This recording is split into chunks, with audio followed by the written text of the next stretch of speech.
The zero up phase is really probably the most exciting and scary phase of the entire implementing the 80/20 process. And it's really driven around just a couple of ideas. So you've gone through segmentation, you've simplified the business, right? So you got it where you think it should be.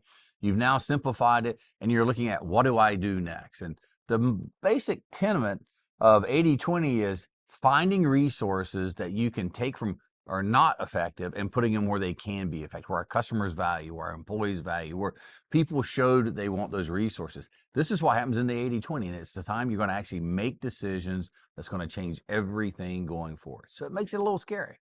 But let me first tell you by starting out by saying that it's actually the least risky part of it. You now understand your business. You see clearly where you're making money at, and you see clearly where you're not. And if you think about how we do the business, we put it in the quads. So it's just like 25%, 25%, and so on. So we have 4 quads that we're setting there.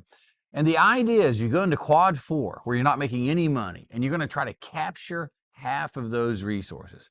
Boy, it'd be great to get them all, but it's just been impossible for us. Maybe this one will be different. You'll get them all, but typically what you find is of that 25% of all your resources, you can get about half, about 12.5% of those. Those resources, you're going to pull them out of non-productive work, non-value added work, and put them over to where there's real value at, right? And it's important you have to do this, and it's really around this reason is we do not have unlimited resources. No one has. I don't care how big you are, how rich you are, or conversely how poor you are. You have the resources you have, your structures around it. You need to redeploy that, right? And your guide through the entire thing is the ratio that we call the earn the right to grow ratio, where we're looking to get a 2 or above in that ratio. Once you have that, once you start getting from a 2 to a 3, you go faster. You can't go faster until you actually have your resources where they need to be. You just don't have the money. And when I think back over my career, there's been so many times someone says, go fix this.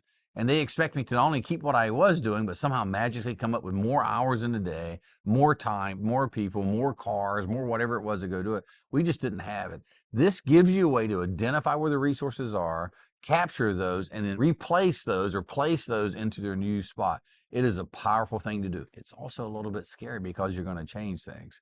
The most difficult piece that you go through is the change management piece in there, right? Your customers are going to love being taken care of better. I'll tell you that right now. And the customers that are not buying very much, they won't even notice the difference, right? Because you're not really an important vendor to them. So they don't notice the fact that you're there or not, but your big customers do notice it.